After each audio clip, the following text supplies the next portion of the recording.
미라클 시리즈 네 번째 시간, 오늘 백부장의 믿음 함께 살피도록 하겠습니다. 벌써 한 15년, 한 20년 된 일인데요. 한국에 있을 때 명성교회 특별 새벽 기도회에 참석한 적이 있습니다. 여러분, 지금은 명성교회가 여러 구설에 올라서 아쉬운 모습이 없잖아 있지만, 과거의 명성교회는 새벽 기도로 특별히 유명한 교회였습니다. 특별 새벽 기도회는 괄목할 만했어요. 그래서 한국에 있는 많은 교육자들이 그곳에 가서 특세 함께 드리고 배우고 또 그 스피릿을 함께 나누기 원했던 기억이 있습니다. 저도 명성교회 특세에 저희 교회 교육자들과 함께 갔던 기억이 있는데요. 새벽 기도를 한 10부까지 하는 것 같아요. 그래서 아침 4시에 시작하면 1시간 단위로 끊으니까 실은 오전 오후까지, 실은 새벽이 아닌데 워낙 참석하는 사람들이 많으니까 그렇게 특별 새벽 기도회를 한 주, 2주 진행했더랬습니다. 연 인원이, 하루에 참석하는 인원이 한 5만 명, 많이 모이면 7만 명도 모인다고 들었던 것 같아요. 새벽에 그렇게 많은 사람들이 모여서 예배하는 모습이 장관이죠. 그것만 봐도 밀려오는 감동이 있습니다. 특별히 잊을 수 없는 장면이 있는데, 이 앞에 예배가 진행이 되면요, 1부든 2부든 1시간 전에 와서 줄을 서야 그 다음 예배에 입장할 수 있어요. 그러니까 줄을 길게 서 있다가 우르르 밀려 들어가고, 예배가 끝나자마자 강단까지 이렇게 가족들이 쭉 앉는데 다 나가는 거죠. 이분들이 쭉 한쪽 문을 쭉 나가면 한쪽 문에 사람들이 쭉 들어와요. 그래서 이렇게 로테이션 하듯이 자리를 가득 채우는 거죠. 그러니까 목사님하고 인사 나눌 시간도 없어요. 목사님 밖으로 나가실 수도 없는 거죠. 그 당시 김사원 목사님이 담임이셨는데, 근데 이제 그래도 식구들하고 인사를 하셔야 되니까 뒷문으로 나가서 그 일반 도로로 나가는 길 어귀에 서셔서 급하게 교회 가족들 한 분 한 분과 이렇게 인사 나누시면서 가족들을 보냈던 모습을 기억합니다. 저희가 막 입장하고 있고 이렇게 빠져나오는 사람들이 있었는데요. 그런데 그 중에 어떤 한 분이 눈에 들어왔어요. 군복을 입은 장성이었습니다. 저도 군대 다녀와서 장성이 어느 정도의 느낌인지를 아는데, 제 기억이 맞다면 투스타 정도 됐던 것 같아요. 별 2개를 달고 있는 장성 군복을 멋있게 입고 걸어 나오고 있었는데, 목사님 앞에 서더니 아마 꼭 기도 받을 일이 있었던 것 같습니다. 목양실이 아니에요. 예배실도 아닙니다. 그냥 노변입니다. 길거리예요. 사람들이 왔다 갔다 지나가고 있는데 그 자리에서 바로 무릎을 꿇더라고요. 모자를 벗고 무릎을 꿇고 목사님이 그분을 위해서 간절히 기도하는 모습을 봤던 기억이 있습니다. 참 신실한 장교다, 그런 생각했어요. 저런 신실한 장성들이 한국 군대에 많으면 군 복음화에도 큰 도움이 되겠다, 뭐 이런 생각도 했고요. 그러면서 그때 떠올렸던 한 사람이 있는데, 그게 오늘 본문에서 만나는 백부장입니다. 신실한 모습으로 주님 앞에 서 있는 백부장, 그 백부장을 성경이 우리에게 소개하고 있는 거죠. 오늘 본문을 보시면 예수님께서 가버나움에 들어가실 때에 한 백부장이 예수님께 나왔다고 기록합니다. 한 백부장이 나왔대요. 여러분, 이 사람이 이름이 백부장이 아닌 건 다 아시죠? 성이 백, 이름이 부장이 아니에요. 백부장이 나온 거예요.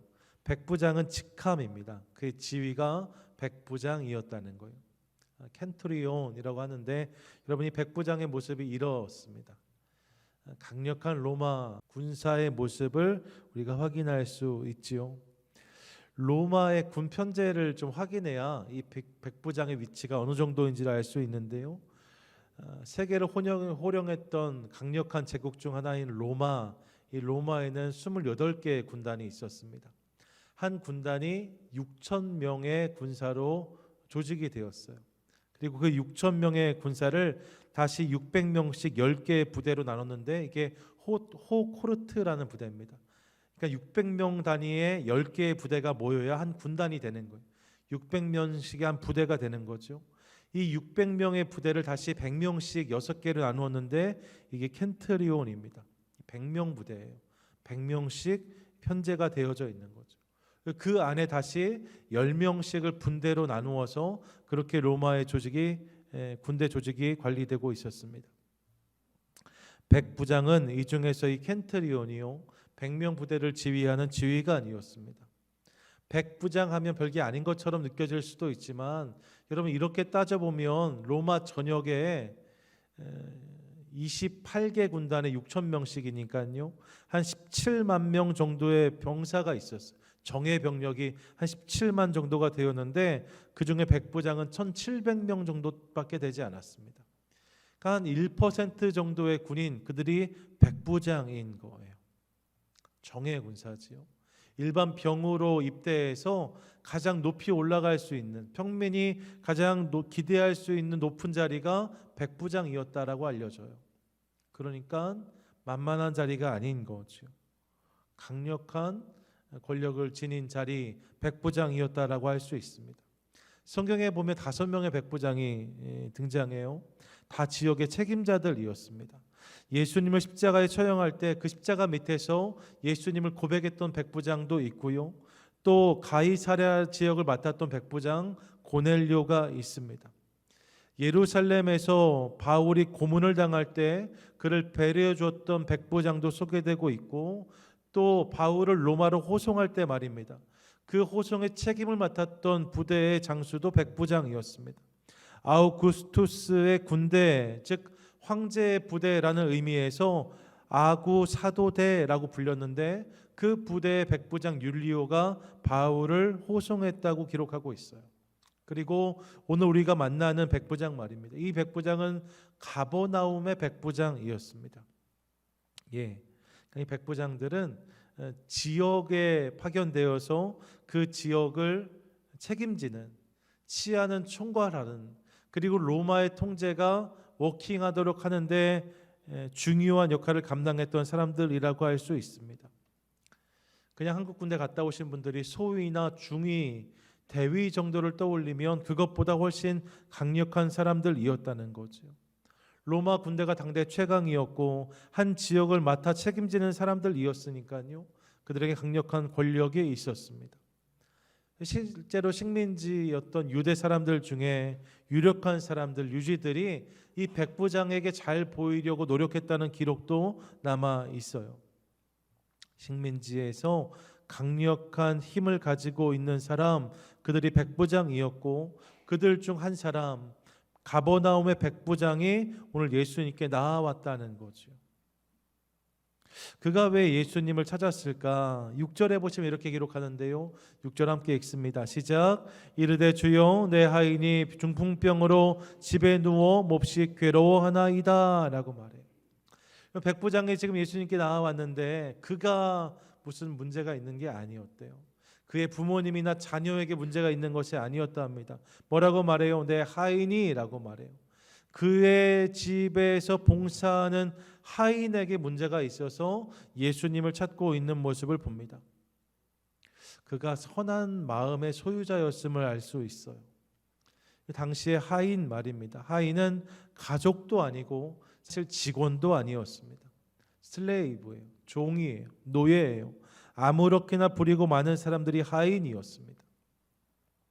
그냥 인력으로만 가치를 증명하는 사람들이 하인이었어요. 특별히 본문에서 이 하인이란 단어를 파이스라는 헬라어로 기록하는데 이 파이스는 젊은 남종 혹은 소년 남종을 의미합니다. 그러니까 어린 남종이에요. 지금까지 오랜 시간 동안 함께해서 무언가 의리도 있고 마음도 나누었고 정이 든 종도 아니에요. 실은 그냥 어린 종입니다. 그런데 그 종이 아팠대요. 본문이 중풍이라고 말하는데 이 종이 어린 나이였음을 감안한다면 아마 중풍보다는 급성으로 온 뇌출혈 이런 게 아니었을까 사람들이 생각합니다. 그래서 거동이 안 되는 상태인 거예요. 움직일 수 없는 한 종이 있었다는 거죠. 그가 괴로워하고 있었답니다. 백부장의 입장에서 보면 백부장은 전장에서 전쟁을 치르는 사람들이잖아요. 백부장이 일반 병사가 가장 높이 올라갈 수 있는 자리였다고 말씀드렸으니까 일반 전장에서 잔뼈가 굵은 사람이에요. 칼을 들고 사람의 목을 쳤던 사람입니다. 사람들의 목숨이 존중되기보다는 가볍게 여겨질 수 있는 전장이 그의 삶의 배경이었습니다. 그러니까 사실 사람의 목숨의 가치를 아주 귀하게 여길 수 없는 사람, 그렇게 여기지 않아도 되는 사람 백부장이었어요. 또 당시의 사람들은 일반적으로 종이나 하인을 그렇게 취급하곤 하였습니다. 재산인 거예요. 사람이 아니무이다 뭐 이렇게 하잖아요. 사람이 아닌 거예요. 그냥 정말 인력으로만, 그래서 말할 수 있는 가축이다라고도 말했거든요. 그게 하인인 거죠. 그러니까 병든 하인은 사실 신경 쓸 거리도 되지 않았어요. 하인이 노동력을 상실하면 그것으로 끝이지요. 그냥 내보내면 돼요. 나가라 하면 돼요. 밥이나 축 낼 사람이 되니까 그냥 딴 데 가보라. 대부분 이렇게 했을지 모릅니다. 혹 긍휼이 있다 해도 그를 자신의 집에 머물게 하며 밥을 먹여주면 그것으로 충분했을 거예요. 그만큼만 해도 참 좋은 주인이다 평가받을 수 있어요. 그만큼만 해도 참 선한 주인이다 인정받을 수 있었어요. 그런데 여러분, 오늘 본문을 보니까 이 백부장이 자신의 하인이 병들어 괴로워하는 모습을 보고 예수님께 나와 그 이야기를 전하고 있습니다. 예수님께 나와 간구하는데 그 하인의 이야기를 꺼냅니다. 다른 이야기가 아니에요. 내 인생의 소중한 사람의 이야기가 아니에요. 우리 집에서 섬기는 한 종, 그 종의 이야기를 꺼내고 있습니다. 본문이 이 백부장이 예수님께 간구했다고 기록하죠. 간구하다란 단어가 파라칼레오인데 애원하다, 간청하다, 간절히 구하다라는 의미예요. 내 문제도 아닌 하인의 문제를 가지고 예수님께 나와서 간절히 구하고 있는 백부장의 모습을 보는 거죠. 이를 통해 우리는 그가 얼만큼 선하고 신실한 사람이었는지를 알 수 있습니다. 참 착한 사람, 본문의 백부장이에요. 예, 여러분, 오늘 백부장은 그런 사람이었답니다. 강력한 힘도 있고요, 동시에 선한 마음도 소유한 사람이었대요. 이런 사람 얼마나 좋아요? 힘도 있고 마음도 선해요. 그런 사람들 있으면 참 좋지요. 그런 사람들 가까이 있으면 참 좋겠다 싶지요. 그런데 말입니다, 오늘 그런 그가 스스로 해결할 수 없는 문제를 가지고 예수님을 찾고 있는 것을 확인합니다. 그의 힘과 능력으로 모든 것을 다 할 수 있는 것이 아니었답니다. 힘도 있고 선하게 살았지만 그의 힘과 능력으로 해결할 수 없는 문제가 있었다라고 성경은 기록해요. 그가 어쩔 수 없는 부분이 있었다는 거예요. 그의 능력과 그의 선함이 답이 될 수 없는 상황을 그가 마주했답니다. 이게 백부장에게 그런 일들이 있었대요. 그의 힘으로 해결할 수 없었대요. 그의 선한 성품으로 해결할 수 없었대요. 그런 일이 그의 삶에 있었다는 거예요. 그런 백부장의 모습을 보면서 제 아무리 돈이 많고 강한 권력을 가지고 있고 건강하다 해도, 또 법이 필요 없다 할 만큼 착하고 성실하게 살아도 그것이 결국 인생의 진정한 답이 될 수 없다는 사실을 깨닫습니다. 그렇다고 인생에 문제가 없는 게 아니더라는 거예요. 그렇다고 그 모든 문제를 풀 수 없다는 사실을 깨달아요. 힘이 있는 사람이 있어요. 능력이 있는 사람이 있어요. 선하게 사는 사람이 있어요. 그런데 여러분, 그들에게도 인생의 도움이 필요해요. 인생의 답이 필요해요. 그들 스스로 인생의 모든 문제를 풀어낼 수 없어요. 내 힘과 능력으로만 살 수 없는 것이 인생인 것을 깨닫습니다. 이것이 인생의 한계인 거죠. 지금 좀 돈이 부족하니까 돈이 좀 있으면 생각할 수 있어요. 지금 좀 자리가 좀 낮으니까 좀 더 높이 올라가면 생각할 수 있어요. 지금 좀 건강이 약하면 내가 좀 더 건강하면 생각할 수 있어요. 하지만 여러분, 정말 그 자리에 가면 그렇게 모든 것이 해결되는가? 그렇지 않다는 거예요. 거기에 가보면 거기에서도 여전한 문제를 만날 수밖에 없다는 거죠. 이것이 인생의 한계예요. 모든 인생에 이 한계가 있는 거죠. 지난주에 나병 환자를 떠올려 봅니다. 지난주에 살폈던 나병 환자 말입니다. 그는 누가 봐도 도움이 필요한 사람이에요. 누가 봐도 도움이 필요한 사람이에요. 머리를 다 헝클어뜨리고 옷을 다 찢으면서 부정하다 입을 가리고 외치는 그 사람을 보면 누구나 다 저 사람이 도움이 필요하구나라고 느낄 수밖에 없어요. 불쌍한 사람이에요. 하지만 여러분, 그만 그런가? 그렇지 않습니다. 오늘 본문의 백부장도 그런 인생이라는 거예요. 겉으로 보기에는 로마 갑옷을 입고 엄청난 위용을 자랑하는 것처럼 보이지만 그의 삶에도 그의 힘으로 풀리지 않는 문제가 있었답니다. 그의 삶에도 도움이 필요했답니다. 백부장만이요? 아니에요. 사실 황제도 마찬가지. 진배 없어요. 이 땅을 사는 모든 인생은 다 동일한 한계가 있습니다. 누구도 이것을 부정할 수 없어요. 우리도 마찬가지입니다. 우리도 우리의 인생을 온전히 책임질 수 없어요. 오늘 우리에게도 도움이 필요하고 답이 필요합니다. 도움이 필요 없다 할 인생, 내 인생엔 답이 필요 없다 할 인생은 하나도 없어요. 그게 우리의 실상인 거죠. 그럼 어떻게 해야 할까? 오늘 본문을 보니까 백부장이 그런 상황에서 예수님을 찾아옵니다. 예수님께 나아옵니다. 여러분, 본문이 말하는 가버나움 말입니다. 이 가버나움은 사실 큰 도시였어요. 제가 사진을 준비했는데요. 이게 가버나움의 옛날 회당터입니다. 다음 사진 보시면 이 회당의 벽이 이렇게 되어져 있어요. 여러분, 요즘에 제가 왜 자꾸 사진을 보여드리는지 혹시 아세요? 나중에 같이 꼭 가보자고 말씀드리려고 사진을 자꾸 보는 거예요. 근데 여러분, 이게 회당터거든요. 가버나움에 이만한 회당이 있었답니다. 갈릴리 북부에 있는 도시 중 하나로 세 관이 있고 큰 회당도 있고 당연히 사람도 많았던 도시가 가버나움이었습니다. 성경은 그런데 이 도시에서 누구보다 먼저 예수님께 나온 사람으로 누구를 언급하고 있느냐? 이 백부장을 언급하고 있어요. 그가 예수님께 나와왔다는 거예요. 수많은 사람들이 사는 도성이었는데 그들 중 누구보다 먼저 백부장이 예수님께 나와왔답니다. 그가 자신의 인생에 예수님이 필요하다는 것을 알았고 예수님께 답을 구하는 인생이었다라고 성경이 말씀하고 있는 거죠. 예수님께 나오는 것으로 그가 그의 삶의 문제를 풀기 시작하는 것을 봅니다. 우리도 그것을 기억하기 원해요. 한번 따라하시죠. 우리에게도 예수님이 필요합니다. 우리에게도 예수님이 필요합니다. 옆에 분들에게 한번 인사해 주세요. 당신에게도 예수님이 필요합니다. 당신에게도 예수님이 필요합니다. 여러분, 정말입니다. 여러분에게 예수님이 필요합니다. 한 번 더 이렇게 인사하겠습니다. 예수님이 당신에게 답을 주십니다. 예수님이 당신에게 답을 주십니다. 믿으세요? 아멘. 여러분, 우리에게도 예수님이 필요하고 그 예수님이 우리 인생의 진정한 답이 되십니다. 다른 것이 답이 될 수 없어요. 다른 것은 답이 될 수 없어요. 주님 예수 그리스도, 그분을 구하고 그분을 답삼는 복된 인생 우리 모두가 될 수 있기를 간절히 소망합니다. 아멘. 힘도 있고 착한 사람 백부장, 그가 자신의 힘으로 문제를 해결하지 못해서 예수님께 나아왔대요. 그리고 예수님은 그런 그의 모습을 기뻐하십니다. 본문을 보시면 그의 간절한 요청에 예수님이 즉시 응답하세요. 7절 이렇게 말씀해 함께 읽습니다. 시작. 이르시되 내가 가서 고쳐주리라 하십니다.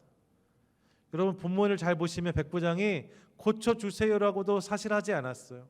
내 하인이 많이 괴로워합니다라고 말해요. 근데 예수님이 대번 그의 마음을 아신 거죠. 그의 그런 마음을 기뻐하세요. 그래서 내가 가서 고쳐주겠다라고 말씀하십니다. 다른 것을 묻지도 않으세요. 설명하지 않으세요. 즉시 내가 가서 고쳐주겠다 말씀하십니다. 그의 믿음과 태도가 얼마나 예수님을 흡족하게 하는지를 알 수 있는 대목이에요. 마태복음 7장 7절에 보면 이렇게 말씀해요. 구하라 그리하면 너에게 주실 것이요, 찾으라 그리하면 찾아낼 것이요, 문을 두드리라 그리하면 너에게 열릴 것이라고 말씀합니다. 여러분, 백부장이 예수님께 나아왔더니 예수님이 그의 삶 가운데 답을 주시는 것을 깨닫습니다. 우리 주님은 응답하시는 하나님이세요. 믿으십니까? 아멘. 그리고 주님께 나아가서 여러분 답을 구하고 문제를 아뢰므로 그분이 내 삶 가운데 허락하시는 답을 경험하는, 응답을 누리는 복된 인생 우리 모두가 될 수 있기를 간절히 소망합니다. 아멘. 예수님이 내가 가서 고쳐주겠다 하세요. 그러면 이제 그렇게 예수님 모시고 가서 병든 하인을 보이고 나으면 될 것 같습니다. 그러면 오늘 본문이 마무리되는 거죠. 그런데 본문을 보시면 8절 이하에 백부장은 전혀 다른 반응을 보이는 것으로 우리를 한 번 더 놀라게 합니다. 8절과 9절에 보니까 백부장이 뭐라고 말해요? 안 오셔도 된다고 말해요. 주님, 내 집에 들어오시는 것을 내가 감당하지 못하겠습니다. 주님, 저희 집까지 행차하지 않으셔도 됩니다. 너무 어려운 발걸음입니다. 감당하지 못하겠습니다 라고 말해요. 그러면서 다만 말씀으로만 하십시오라고 합니다.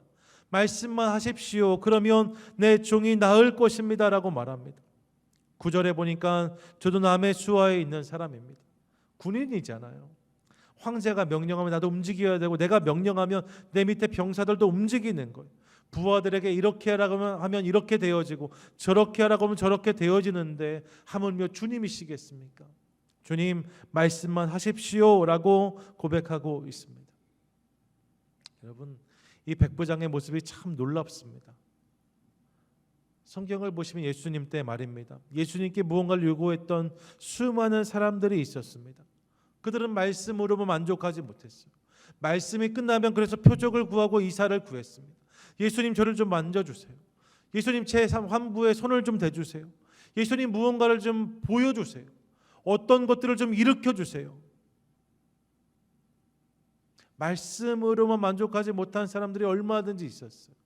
무언가를 보여주셔야, 무언가를 좀 내 삶 가운데 흔적으로 남겨주셔야, 이렇게 생각했던 수많은 사람들이 있었다는 거예요.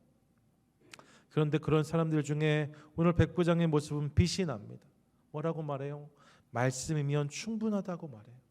말씀이면 충분합니다. 예수님도 이를 놀랍게 여기셨습니다. 그래서 10절을 보시면 이를 놀랍게 여기시며 다른 이들에게 이스라엘 중에 이만한 믿음을 보지 못하였다라고 말씀하세요.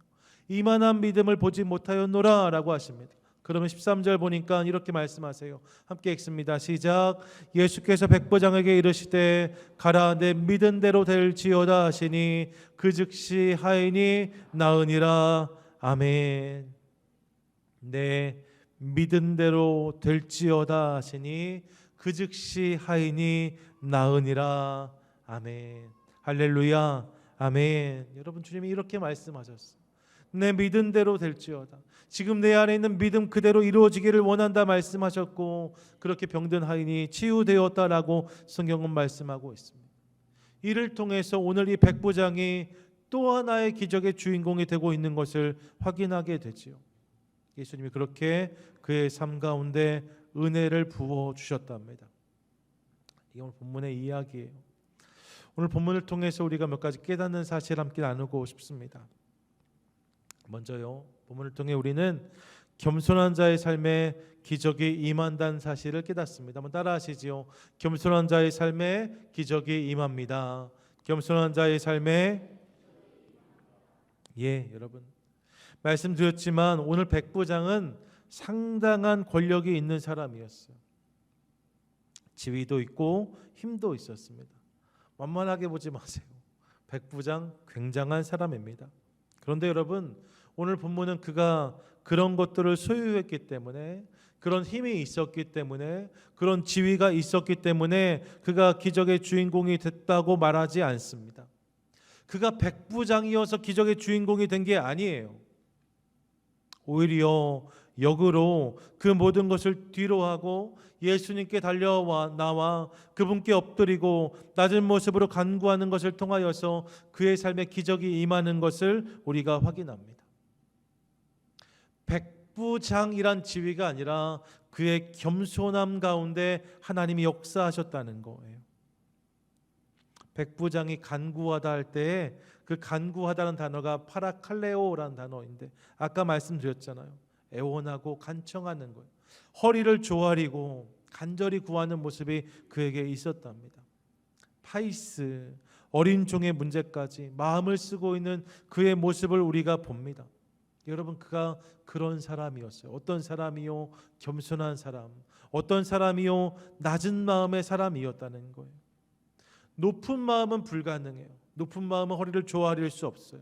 마음이 높은 사람은 낮고 천한 종의 문제에 공감해 줄 수 없어요. 그런데 이 백부장은 낮은 마음의 사람이었어요.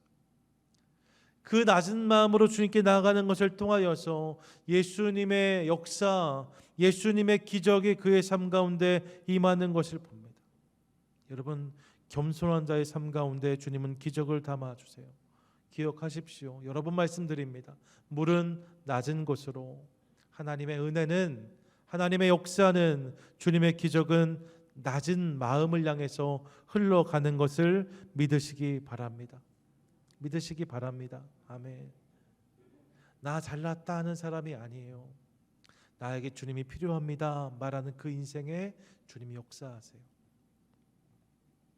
성경에서 기적을 경험하고 은혜를 경험했던 사람들은 그런 사람들이었습니다. 낮은 곳에 선 사람들이었어요. 높은 곳에 섰던 사람들이 아니라 낮은 곳에 섰던 사람들, 낮은 마음으로 살아갔던 사람들, 낮은 고백을 드렸던 사람들의 삶 가운데 주님은 역사하셨습니다. 반대로 마음이 높아지면 주님이 일하실 수 없어요. 기적을 경험할 수 없어요. 고린도 교회를 기억합니다. 여러분, 성경에 나오는 많은 교회 중에 말입니다. 스스로 잘났다는 교회 하나 뽑으라면 고린도 교회 빼놓을 수가 없습니다. 늘 자랑했어요. 늘 잘났다 했어요. 잘났다 하다 보니까 이것이 싸움이 되고 갈등이 되었습니다. 하나님이 그 교회에 간절함에 은혜도 주셨고 은사도 주셨는데요, 나중에는 이 은사와 은혜 때문에 싸우기 시작해요. 내 은사가 더 크다, 내가 받은 은혜가 더 크다, 자랑하면서 시기하고 질투하는 그들의 모습을 봅니다. 여러분, 분명할 거예요. 그들이 그렇게 하기 시작하면서 그 교회의 은혜는 끊기기 시작했을 것입니다. 하나님이 일하실 수 없는 교회가 돼버린 거예요. 그래서 바울은 고린도전서 1장 26절 27절에서 이렇게 권면합니다. 잘 들어보세요. 형제들아, 너희를 부르심을 보라. 육체를 따라 지혜로운 자가 많지 아니하며 능한 자가 많지 아니하며 문벌 좋은 자가 많지 아니하도다.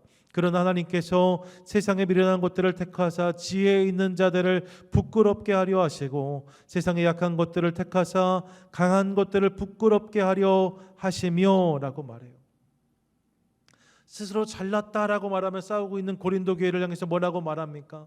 너희에게 은혜와 은사가 부어진 것은 너희가 더 지혜롭고 더 잘났고 더 강하기 때문이 아니다라고 단정해서 말합니다. 너희가 잘나서 그런 게 아니라는 거예요. 도리어 미련하고 부족하고 약하기 때문에 하나님이 너희에게 그런 은혜와 은사를 주셨다라고 말하고 있어요. 너희에게 그런 은혜가 있는 것은 너희가 미련하고 약하기 때문인데 이것을 깨닫지 못하는 것은 아둔한 것이다라고 권면하고 있는 것이죠. 여러분, 겸손을 잊으면 안 됩니다. 낮은 곳의 마음을 계속 두려고 몸부림쳐야 됩니다. 가난한 마음을 구해야 됩니다. 그때 주님이 그 인생을 주목하시고 그 인생에 당신의 역사를 담아주세요. 겸손한 자의 삶에 기적이 임한답니다. 이 사실을 기억하며 여러분, 기적이 필요한, 하나님의 역사가 필요한, 하나님의 은혜가 필요한 분 우리 중에 계시다면 낮은 곳에 마음을 두는 것을 통하여서 그분이 그 마음에 부으시는 놀라운 것들을 경험하는 복이 우리 삶 가운데 있게 되기를 간절히 소망합니다. 아멘. 둘째로 본문을 통해서 깨닫는 것, 여러분, 기적은 말씀을 통해 임한다는 사실 또한 깨달아요. 한번 따라하시죠. 기적은 말씀을 통해 임합니다. 기적은 말씀을 통해 임합니다. 여러분, 본문을 보시면 백부장이 이렇게 고백합니다. 말씀으로만 하옵소서. 말씀으로만 하옵소서. 그리고 13절 보시면 예수님이 그렇게 말씀하심으로 기적이 일어나는 것을 봅니다. 다른 요소가 없어요. 말씀만 하옵소서 하고 말씀하시니 그대로 되었다라고 성경이 말씀하고 있습니다. 여러분, 기적이 언제 일어나는가? 주의 말씀이 선포될 때 기적이 일어난다는 거예요. 주의 말씀이 내 삶에 와 닿을 때 거기에 역사가 임하는 거예요. 다른 방법이 없어요. 다른 비결이 없어요. 주의 말씀이 내 삶에 와 닿을 때, 주의 말씀이 내 심령에 와 닿을 때, 주의 말씀이 내 상황에 와 닿을 때에 그곳에 기적이 일어나는 것을 믿으시기 바랍니다. 아멘. 여러분, 주의 말씀에 능력이 있어요. 주님이 말씀으로 세상을 지으셨습니다. 주님 말씀으로 사람을 창조하셨습니다. 말씀을 통해 구약 내내 주님은 역사하셨습니다. 그리고 말씀을 통해 복음서에서도 예수님은 기적을 베풀어 주고 계세요. 다른 수가 없대요. 말씀이 기적의 재료인 거예요. 말씀이 기적의 손잡이인 거예요. 다른 것으로 열리지 않아요. 말씀을 부여잡고 그 말씀으로 살 때에 그 말씀이 기적의 손잡이가 되어서 문이 열리고 기적이 우리 삶 가운데 부어진다는, 하나님의 역사가 우리 삶 가운데 임하게 된다는 거예요. 이 사실을 기억할 수 있기를 원합니다. 우리가 기독교라고 하잖아요. 기독이란 말이 그리스도라는 말의 한자 표현이에요. 그리스도, 예수라는 말입니다. 예수가 무엇인가? 예수님이시고, 동시에 요한복음에 보면 말씀이 육신이 되어라고 말씀해요. 그러니까 예수님은 곧 말씀이신 거예요. 그러므로 기독교는 말씀교라고도 할 수 있습니다. 우리가 무엇을 믿는가? 우리는 말씀을 믿는 사람들이에요. 말씀이면 충분하다 고백하고 그 말씀을 붙잡고 살아가는 자들이 우리인 거죠. 다른 것을 찾고 구할 필요가 없습니다. 어떤 이단들 보니까요, 물도 팔아요. 여러분 보셨어요? 무한 단물이라고 들어는 보셨습니까? 성수래요. 그거를 바르고 뿌려야 무한 사시는 분이 계시군요. 그래야 문제가 해결되는 거예요. 만민중앙교회 이재록이라는 사람의 이야기입니다. 분무기에 그 물 담아서 TV가 안 나오면 TV에 뿌려요. 세탁기가 안 들어오면 세탁기에 뿌려요. 그럼 TV가 잘 나오고 세탁기 돌아간다는 거예요. 몸에 문제가 생기면 그 물 발라요. 마셔요. 그렇게 문제를 해결받는 사람들이 있어요. 조잡해요. 주님은 그렇게 역사하지 않으세요. 주님은 이 물을 뿌려야, 이 물을 발라야라고 말씀하지 않으세요. 물론 경우에 따라 예수님께 특별히 어떤 통로와 상황을 설정하신 경우들이 있지만 대부분 주님 말씀을 통해서 당신의 기적을 베풀어 주십니다. 현상도 중요하고 특별한 경험도 유익합니다. 저도 청년 때 청년들 데리고 수련회 가면 이렇게 다리 늘어나고 금가루 떨어지고 그런 일들이 있었습니다. 그런 감격도 중요합니다. 그런 경험들이 믿음을 견고하게 할 수 있습니다. 그런데 여러분, 우리는 꼭 기억해야 됩니다. 무엇보다 우리가 붙들어야 될 것은 하나님의 말씀이에요. 하나님 말씀이에요. 말씀을 붙잡을 때, 말씀을 우리가 붙잡을 때 그 삶에 하나님은 기적을 베풀어 주세요. 그 삶 가운데 하나님은 은혜를 베풀어 주세요. 다른 조건이 없어요. 말씀을 통해 주님이 일하시는 거예요. 우리 주님 말씀은 어떤 말씀인가? 히브리서 4장 12절 13절 이렇게 말씀하는데 같이 읽습니다. 시작. 하나님의 말씀은 살아있고 활력이 있어 좌우의 날선 어떤 검보다도 예리하여 혼과 연과 및 관절과 골수를 찔러 쪼개기까지 하며 또 마음의 생각과 뜻을 판단하니 지으신 것이 하나도 그 앞에 나타나지 않음이 없고 우리의 결산을 받으실 이의 눈앞에 만물이 벌거벗은 것 같이 드러나느니라. 아멘. 여러분, 주의 말씀이 이런 말씀이랍니다. 살아있고 활력이 있어 우리의 혼과 영과 관절과 골수를 찔러 쪼개고 인생을 바꾸고 속 사람을 변화시키는 말씀, 하나님 말씀이래요. 이 말씀에 그런 능력이 있답니다. 그 말씀을 붙잡고 사는 자의 삶 가운데 이 능력이 부어진다고 성경은 선포해요. 오늘 나에게 주시는 말씀, 여러분, 그 말씀이 기적의 씨앗인 거죠. 그러므로 이 사실을 기억하며 말씀을 기대하고 붙들고 살아가는 저와 여러분 될 수 있기를 간절히 소망합니다. 여러분, 기적이 필요하세요? 매일 아침마다 우리가 성경을 펴고 읽는 말씀들 말입니다. 내 삶에 수시로 들려오는 말씀들 말입니다. 여러분, 그 말씀을 붙잡으세요. 그 말씀을 기대하세요. 그 말씀을 내 삶 가운데 새기세요. 그때 주님께서 그 말씀을 통해 우리 삶 가운데 은혜를 부어주실 줄 믿습니다. 말씀으로 기적을 경험하는 복된 인생 저와 여러분 되시기를 축복합니다. 아멘. 셋째로, 믿음으로 산다는 것은 어떤 것인가? 여러분, 믿음으로 산다는 것은 말씀으로 사는 것임을 깨닫습니다. 따라하시죠. 믿음으로 사는 것은 말씀으로 사는 것입니다. 믿음으로 사는 것은 말씀으로 사는 것입니다. 말씀이 기적의 씨앗이라고 말씀드렸어요. 말씀이 기적의 손잡이라고 말씀드렸어요. 그렇기 때문에 믿음으로 산다는 것은 말씀으로 사는 거예요. 그렇게 말씀으로 살아가는 것이 믿음으로 살아내는 인생이죠. 본문을 보시면 백부장이 말씀으로만이라고 고백해요. 그리고 그런 그의 모습을 보면서 예수님이 10절에 이렇게 말씀하시는데요. 10절 함께 읽습니다. 시작. 예수께서 들으시고 놀랍게 여겨 따르는 자들에게 이르시되 내가 진실로 너희에게 이르노니 이스라엘 중 아무에게서도 이만한 믿음을 보지 못하였노라. 아멘. 뭐라고 말씀하세요? 이스라엘 중 아무에게서도 이만한 믿음을 보지 못하셨다고 말씀하십니다. 이만한 믿음을 보지 못하셨다. 여러분, 이만한 믿음, 큰 믿음을 의미하는 거죠. 큰 믿음이 어떤 믿음인가? 말씀만 하소서 하는 믿음이라는 거예요. 말씀이면 충분합니다 하는 것이 믿음이라는 거죠. 주님은 이것을 믿음이라 하시고 그런 그의 믿음을 큰 믿음이라 칭찬하십니다. 한번 따라하겠습니다. 말씀이면 충분합니다. 말씀이면 충분합니다. 여러분, 말씀이면 충분합니다. 이 고백을 가지고 말씀을 붙잡고 살아가는 것, 그게 믿음으로 사는 거예요. 믿음으로 사는 것은 대단한 결정을 하고 강력한 의지를 가지고 살아가는 것이 아니에요. 결심을 단단히 해서 흔들리지 않는 모습으로 살아가는 것이 아니랍니다. 믿음으로 사는 것은 매일매일 나에게 와닿는 말씀, 그 말씀을 붙잡고 살아가는 거예요. 말씀을 붙잡고 뚜벅뚜벅 걸어가는 그것이 믿음으로 살아가는 거예요. 그것을 믿음이라 하시고 그 믿음을 주님이 기뻐하시는 것을 확인합니다. 여러분, 믿음은 그런 거예요. 주님 말씀하시면 그렇게 하는 거예요. 주님이 말씀하시면 그렇게 사는 거예요. 주님이 그것을 믿음이라 하시고 이 믿음을 오늘도 우리 중에 찾으신다고 말씀하고 있습니다. 그 믿음이 있을 때 우리 삶 가운데 주님은 일하신다고 성경이 선포하고 있어요. 말씀만 하소서.